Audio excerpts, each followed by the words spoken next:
real depth and apparent depth.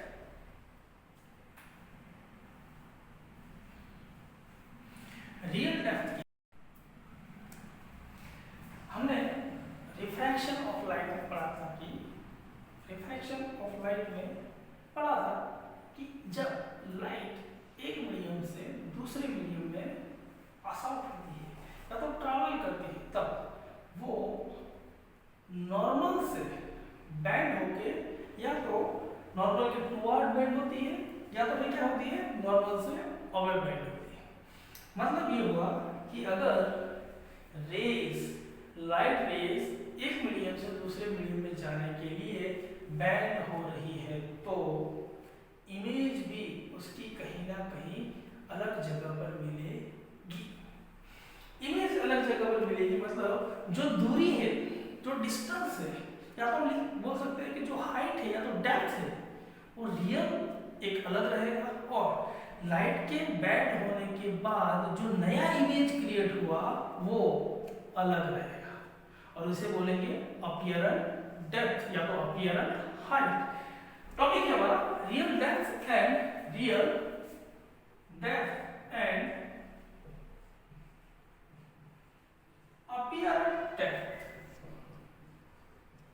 अपीयरेंट depth. फिर से समझ लें थोड़ा सा, जो रियल है ऑब्जेक्ट उसकी पोजीशन को हम रियल डेप्थ या तो रियल हाइट बोलेंगे और लाइट के बैंड होने के बाद जो नई इमेज हमें मिलेगी वो हुई अपीयरेंट डेप्थ या तो अपीयरेंट हाइट। कैसे समझेंगे इसको? ऐसा होता भी है क्या? क्वेश्चन आ जाता है, ऐसा भी होता है क्या? बिल्कुल। कैसे? मान लो हमारे पास एक ग्लास में पानी भरा हुआ और उसके अंदर हम अगर पेंसिल रख दें तो आपको पेंसिल थोड़ी सी टेढ़ी दिखेगी। और एक काम कर सकते हैं, ग्लास के अंदर एक सिक्का डाल दिया, 1 रुपए का, 2 रुपए का, 5 रुपए का, अब तो 10 रुपए की कोइन आ रहा है, कोई सा भी कोइन डाला तो आप देखना जो कोइन है वो कहाँ पर है? ग्लास की सरफेस पे, मतलब नीचे। लेकिन अगर आप देखोगे तो कहाँ दिखेगा? थोड़ा सा ऊपर। हर किसी ने देखा होगा। तो यही चीज है रियल डेप्थ और अपीयरेंट डेप्थ। और ये टॉपिक जेईई के लिए, गुजकेट के लिए और नीट के लिए बहुत जरूरी है। बहुत सारे क्वेश्चन इसके बनते हैं, बहुत सारे क्रिटिकल क्वेश्चन रहते हैं। छोटी छोटी गलतियां हो जाए तो ये आंसर हमारे हाथ से निकल जाते हैं, ऐसा क्वेश्चन बनते हैं। तो पहले समझते हैं क्या है real depth and अपीयरेंट depth.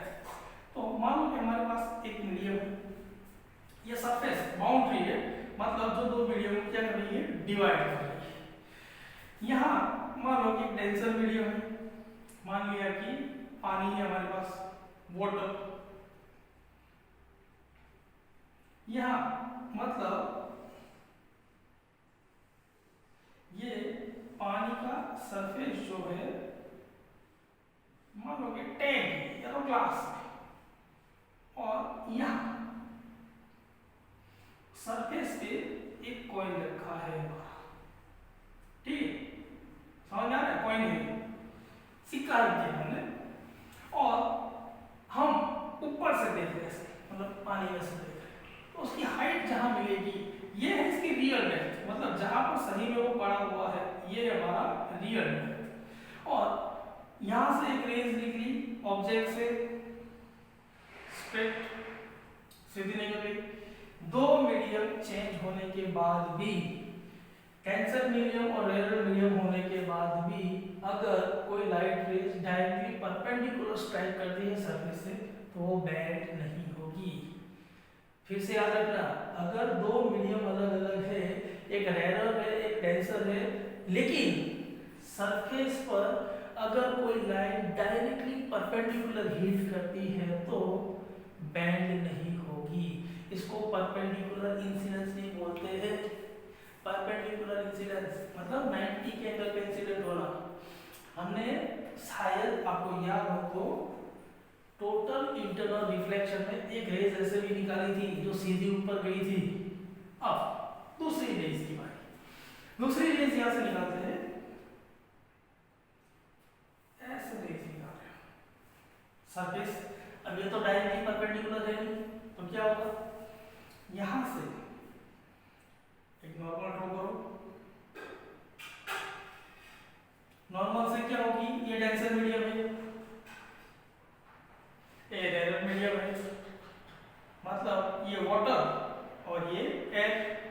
Rare medium है ए, तो लाइट क्या होगी, डेंसर से रेयर जा रही है, तो क्या होगी, away from the normal, normal से क्या होगी, अवे हो जाएगी। अगर वही रेयर से डेंसर आती तो टुवर्ड द नॉर्मल। तो ये दो रेज हमने बना ली जो ऑब्जेक्ट से आ रही है, और हमारी आंख यहाँ पर है, मतलब हम यहाँ देख रहे हैं, समझ में आ रहा है। अगर ये आंख ऐसे देख रही है तो इमेज कहाँ बनेगी, कहाँ दिखेगा ये सिक्का, थोड़ा सा ध्यान दीजिए। ये एक रेज जो इंसिडेंट हुआ, इसकी बैक साइड में देखा जाए तो यही इसका बैक साइड है, सीधा यहाँ। लेकिन अब दूसरा रेज जो यहाँ से निकला, इसका अगर बैक हम ले, मतलब उसका अगर रियल इमेज क्रिएट करें तो क्या यहाँ आएगा, मतलब जहां पर ये दोनों मीट कर रहे हैं यहाँ बनेगी इमेज, और हमें यही दिखाई देगी। जब ऐसे देखेंगे आप तो ये ऐसे इमेज यहाँ दिखेगी, जबकि रियल कहाँ है, यहाँ। तो ये जो ओरिजिनल उसकी डेप्थ है उसे बोलेंगे रियल डेप्थ। क्या बोलेंगे, रियल डेप्थ, उसको कैपिटल डी लिख रहे हैं। और जो इमेज क्रिएट हुआ, वर्चुअल इमेज बना, मतलब रिफ्रैक्शन के कारण जो रेज चेंज हुई और नया इमेज बना, उसे बोलेंगे अपीयरेंट डेप्थ। मतलब यहाँ से लेके यहाँ तक का जो ये डिस्टेंस है उसको स्मॉल डी लिखते हैं, ये है अपीयरेंट डेप्थ। समझ में, ये है अपीयरेंट डेप्थ। अब अपीयरेंट डेप्थ क्वेश्चन ऐसे ही आता है, अपीयरेंट डेप्थ फाइंड आउट करो, रियल डेप्थ फाइंड आउट करो। तो अब मान लो टैंक है, टैंक मान लो कि टैंक में यहाँ से लेके यहाँ तक पानी भरा है, और ये हम मेजर कर सकते, चलो 50 सेंटीमीटर तक पानी भरा हुआ है तो मेजर कर लिया। इमेज कहाँ बनेगी, ये कैसे मेजर होगा, ये मेजर नहीं कर पाएंगे। हम ऐसे स्केल रख के देखने जाएंगे तो थोड़ी इमेज तो डायरेक्ट आएगी इसके। स्नेल अगर स्केल को अंदर रखा तो स्केल की भी अपीयरेंट इमेज बनेगी, फिर से वो रेज इधर उधर जाएगी, फिर से नई इमेज क्रिएट होगी। मतलब इसको फाइंड आउट करने के लिए हमारे पास फॉर्मूला होना चाहिए, एक सटीक ऐसा एग्जांपल होना चाहिए कि ये लगा दिया, इससे ये वैल्यू बनती है, इससे ये वैल्यू बनती है, ये मिल गई। तो वो क्या है, अब कुछ तो ऐसा लिखा रहेगा, अब ये है और इमेज बढ़ रही है, तो साइंस में कहीं ना कहीं प्रूव भी किया हम कि हाँ यहाँ बनती है और इतनी एग्जैक्ट इमेज बनती है। तो क्या फॉर्मूला है, N2/N1 is equal to real depth upon apparent depth। Formula क्या है, N2/N1 is equal to D, capital D मतलब रियल डेप्थ अपॉन अपीयरेंट डेप्थ। इसको नहीं देते, चलो कैपिटल डी क्या है, रियल डेप्थ, और स्मॉल डी क्या है, अपीयरेंट डेप्थ। ठीक है, अब फॉर्मूला है हमारे पास, क्वेश्चन है कर पाएंगे, बिल्कुल कर पाएंगे, लेकिन प्रूफ तो चाहिए कि यही फॉर्मूला यूज होगा कि कुछ चेंज भी हो जाएगा, अलग अलग क्वेश्चन के लिए अलग अलग हो जाएगा, तो चेक करना जरूरी है। प्रूफ, फिजिक्स में प्रूफ चाहिए, क्योंकि ये अंधा कानून है, प्रूफ चाहिए। कैसे देखते हैं, N2 क्या है, डेंसर मीडियम का रिफ्रैक्टिव इंडेक्स, N1 क्या है, रेयर मीडियम का रिफ्रैक्टिव इंडेक्स, और D क्या है, रियल डेप्थ, और ये स्मॉल d क्या है, अपीयरेंट डेप्थ। अब याद क्या रखना है, D real depth, small d apparent depth, याद रखना है परफेक्ट एकदम।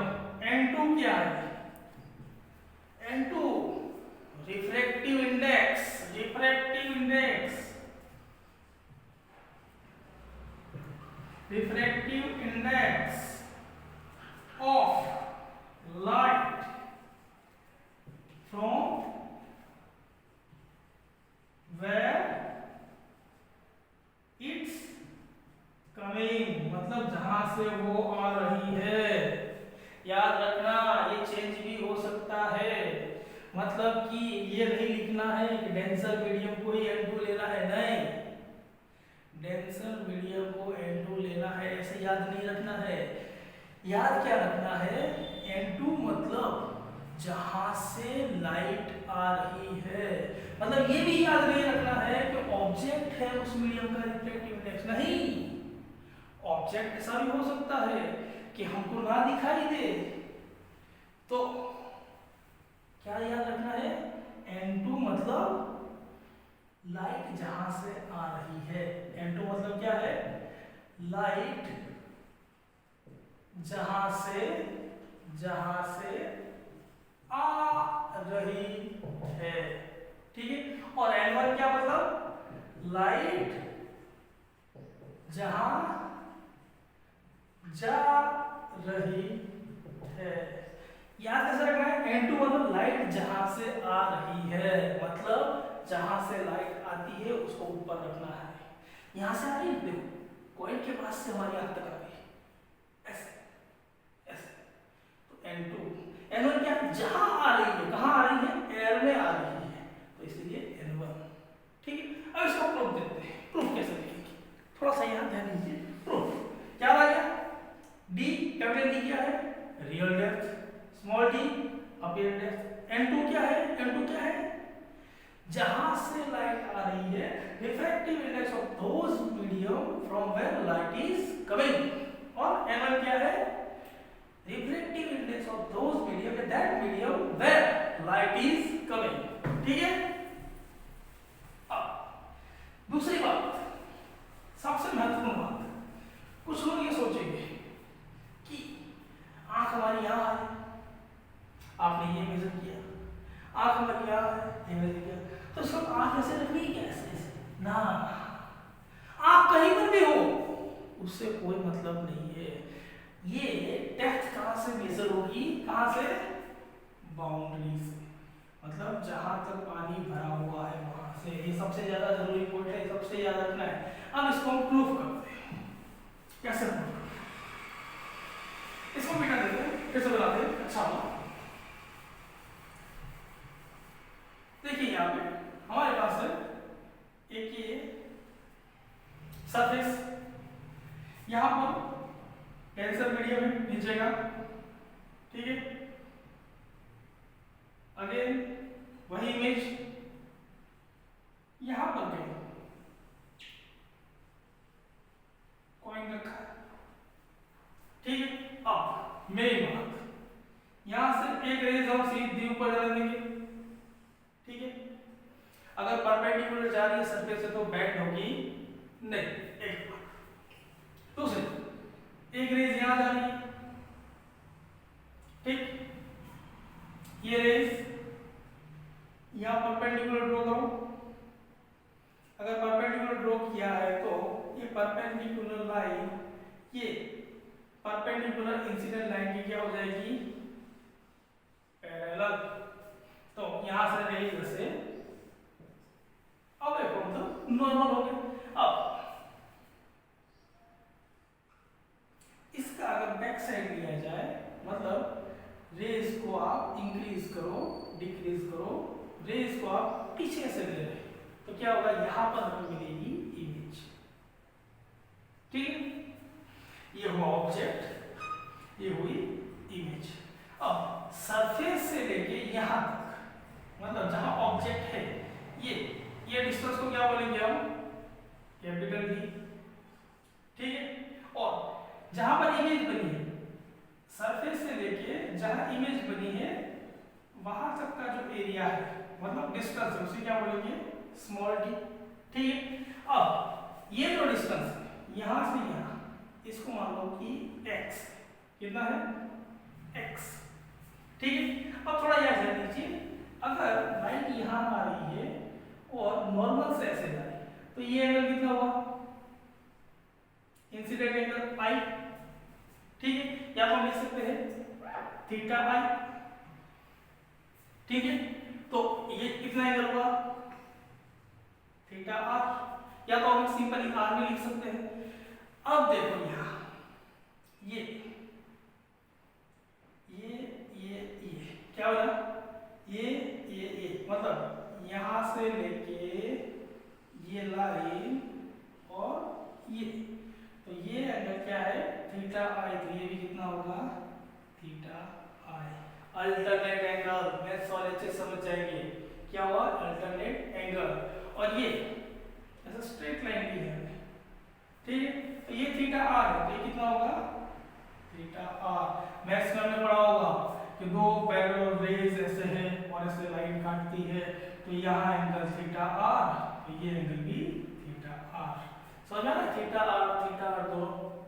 और ये कैसे बना, ये वाला एंगल ये जेड हुआ, ठीक है, तो यहाँ पर अगर ये एंगल थीटा आई है, तो यहाँ पर भी एंगल कितना होगा थीटा आई। ये दोनों मैंने दिखा दिया आपको, ठीक है, समझ में आ रहा है।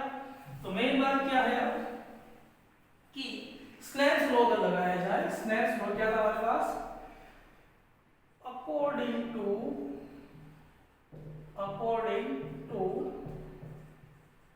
Snell's law, according to Snell's law क्या था स्नेल्स लॉ हमारे पास,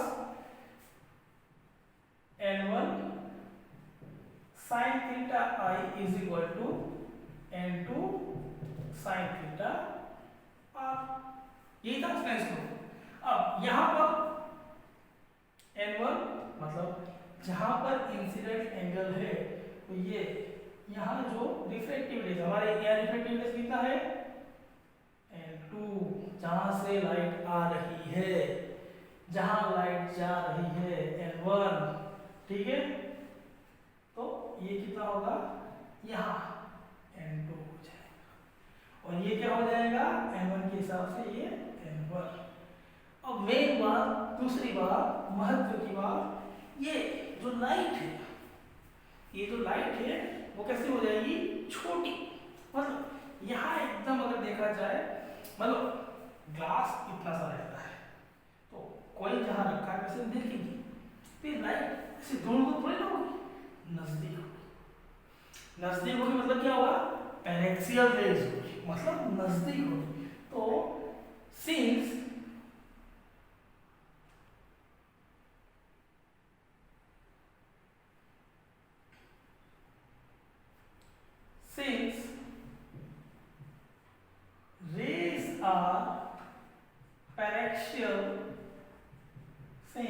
rays are paraxial, then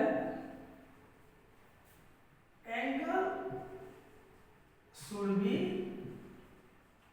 small, मतलब एंगल क्या हो जाएंगे छोटे बन जाएंगे, और एंगल स्मॉल है तो, अगर एंगल स्मॉल है तो क्या होता है sin theta i is equal to theta i और is equal to tan theta, मतलब ये इसका है। वैसे वाले अच्छे समझ जाएंगे, अगर एंगल छोटा है तो उसकी वैल्यू sin थीटा आई और tan थीटा आई की लगभग क्या होती है सेम, क्या होती है सेम, और इसको हम डायरेक्टली थीटा आई भी लिख सकते हैं। तो अगर sin थीटा आई ऐसे हो रहा है तो रिफ्रैक्टिव इंडेक्स के हिसाब से अगर रिफ्रैक्टेड एंगल देखा जाए तो वो भी कैसा बनेगा स्मॉल, तो sin theta r is equal to theta r is equal to tan theta r। तो ये दोनों चीज याद रखेंगे तो क्या होगा n2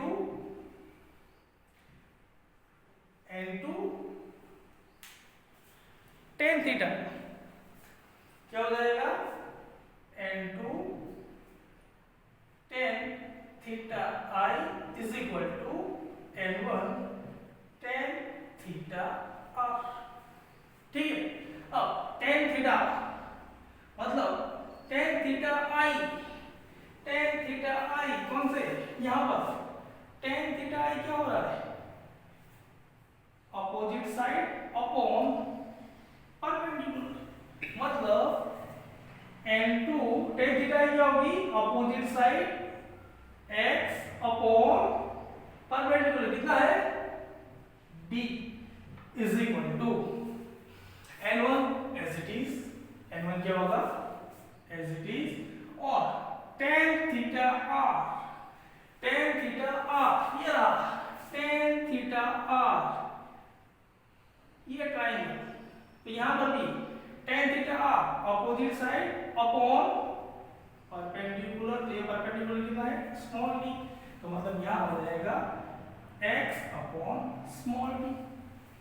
अब दोनों साइड x है, बीच में इज इक्वल टू है, क्या होगा x से x कट हो गया, बचा क्या हमारे पास n1 upon d is equal to n2 upon d is equal to n1 upon small d। Cross multiplication n2 upon n1 is equal to capital D upon small d, हो गया proof. क्या हुआ प्रूफ, मतलब कि n2 क्या है refractive index of those medium from where light is coming, और n1 क्या है refractive index of those medium where light is go और मूव, मतलब जहां से लाइट आ रही है, जहां लाइट जा रही है। d real depth, d apparent depth, ये हुआ फॉर्मूला। अब इसके ऊपर क्वेश्चन आते हैं, कैसे क्वेश्चन आते हैं, क्वेश्चन ये प्रूफ हो गया हमारे पास, अगर प्रूफ हो गया है तो क्वेश्चन करेंगे। चलो क्वेश्चन करते हैं, देखते हैं क्या है, कैसे क्वेश्चन आते हैं और क्वेश्चन का आंसर किस तरह से आता है, समझ में आ रहा है? अगर समझ में आ रहा है तो क्वेश्चन भी बड़ी आसानी से समझ में आएगा। चलो हमारे पास है एक डेंसर मीडियम और एक दूसरा रेयर मीडियम। डेंसर मीडियम है, मान लो वाटर है, और उस वाटर में कहां एक मछली,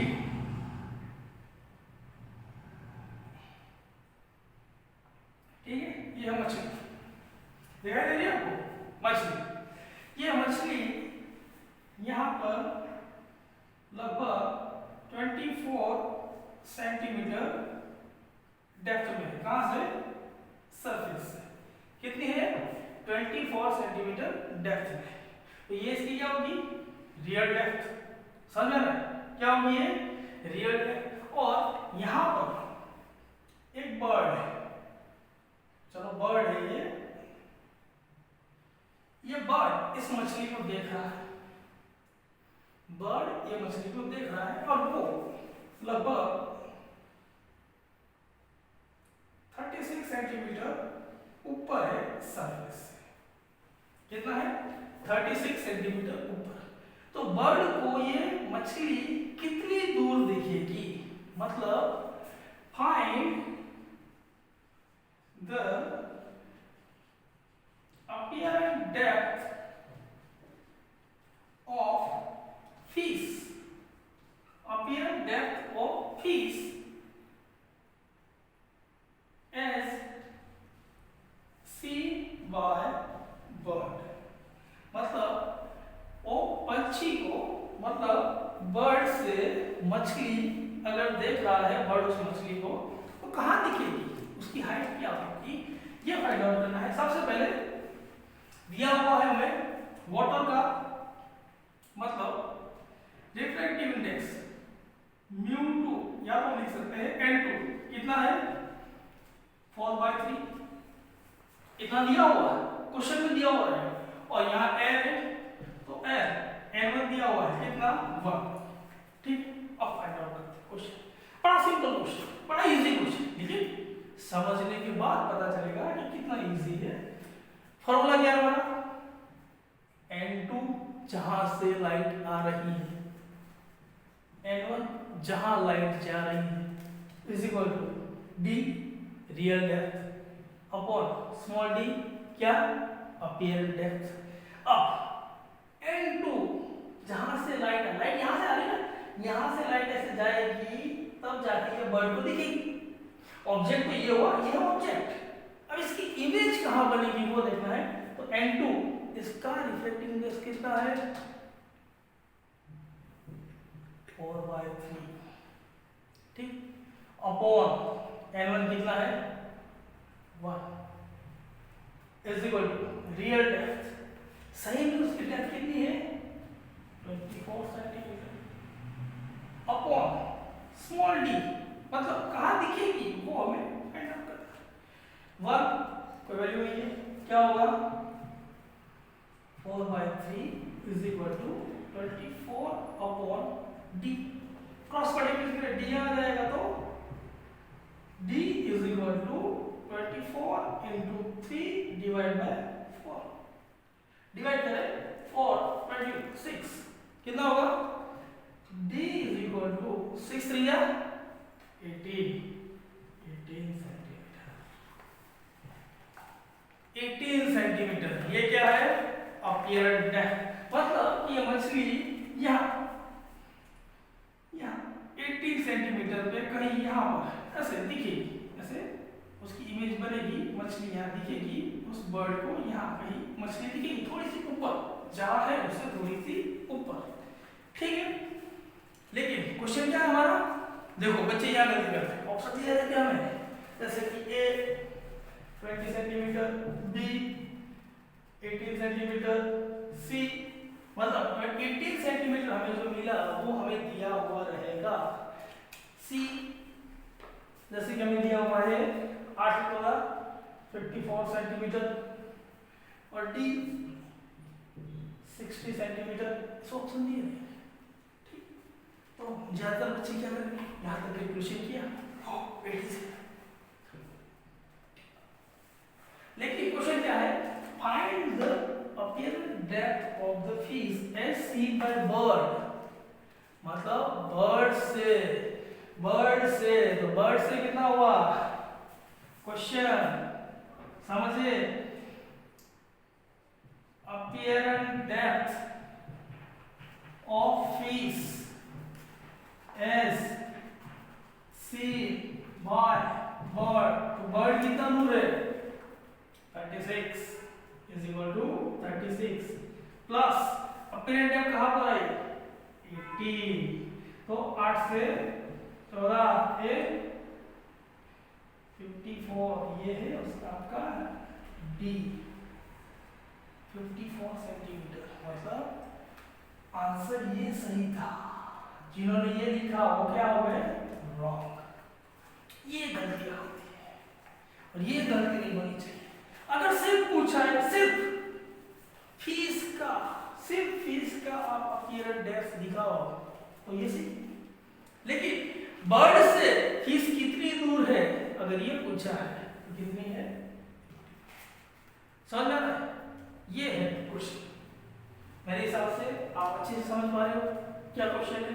फॉर्मूला है हमारा n2/n1 d/t। Small d apparent depth दिखा रहा है, जबकि कैपिटल डी क्या दिखा रहा है, रियल डेप्थ। एक और क्वेश्चन करेंगे, आपको पूरा कॉन्फिडेंस आ जाएगा। देखो एक और क्वेश्चन करते हैं, चलो कैसे इस क्वेश्चन के आंसर आते हैं थोड़ा देख लेते हैं। आप 2 मीडियम लेते हैं, मतलब कि अगर एल के साथ देखा जाए तो 3 मीडियम लेते हैं, ठीक है।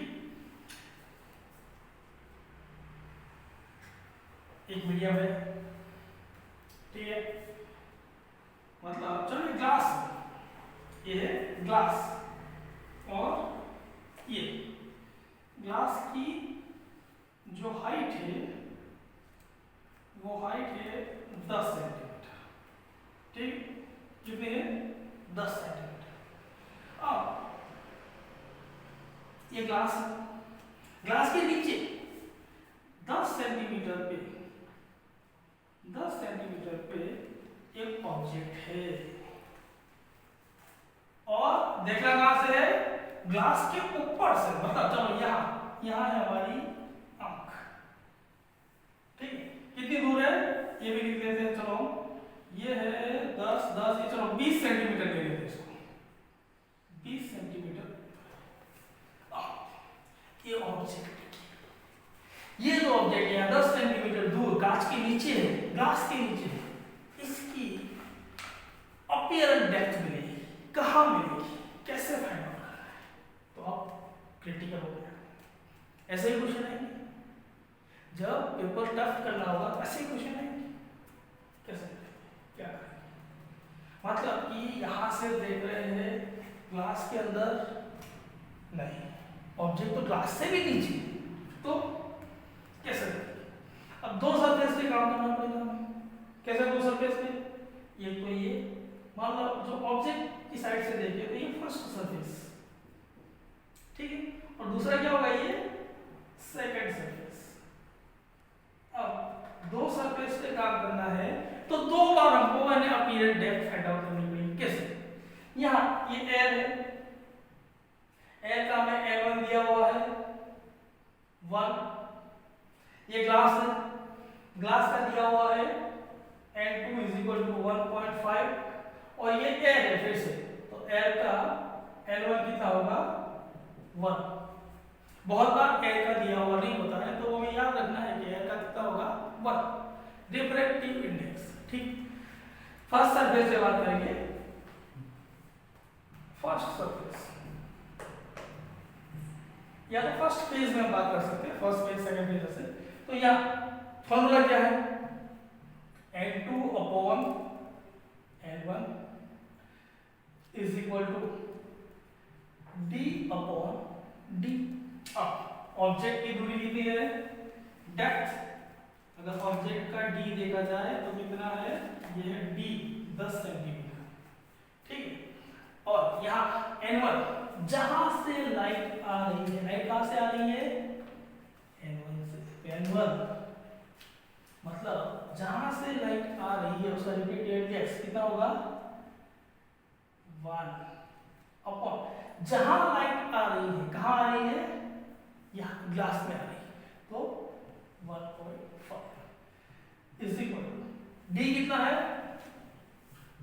10 और स्मॉल d में फाइंड आउट करना है, स्मॉल d में फाइंड आउट करना है 10/स्मॉल d, ठीक है, समझ में आ रहा है ये।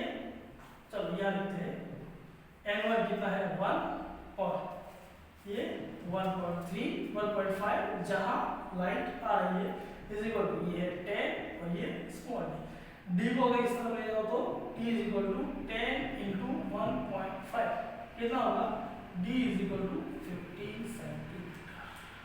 मतलब कि अगर फर्स्ट सरफेस पे ये आंख हमने यहाँ लाके यहाँ हम देख रहे हैं तो ये ऑब्जेक्ट की अपीयरेंट डेप्थ कितनी मिलेगी हमें 15 सेंटीमीटर, मतलब कि यहाँ आपको 15 सेंटीमीटर थोड़ा नीचे यहाँ हमें ऑब्जेक्ट दिखेगा, ओ डैश लिखते हैं, ठीक है, ठीक है, हमने ओ डैश। एक बार क्या हुआ, रिफ्रैक्शन हुआ और यहाँ अगर हमने आंख रखी है तो ऐसे, अब आंख को थोड़ा ऊपर ले जाते हैं, सेकंड सरफेस पे काम करते हैं। Again N2/N1 = D/स्मॉल d। N2 जहां से लाइट आ रही है, कहां से आ रही है, अब ग्लास से होके जा रही है, मतलब इसका एक इमेज बन गया। अब ये पूरा सरफेस का ये नीचे वाला का यही काउंट होगा, तो अब इस सरफेस की लाइट कहां से आ रही है, यहां से आ रही है, यहां से आ रही है, तो ये क्या हुआ N2 1.5 अपॉन कहां आ रही है, यहां आ रही है, कहां आ रही है, यहां एयर में आ रही है, मतलब 1 और रियल डेप्थ कितना होगा, ये मतलब जब एक सरफेस से किसी ऑब्जेक्ट की इमेज बन जाती है तो दूसरे सरफेस के लिए ये जो इमेज बनी है वो ऑब्जेक्ट बन जाती है, मतलब ये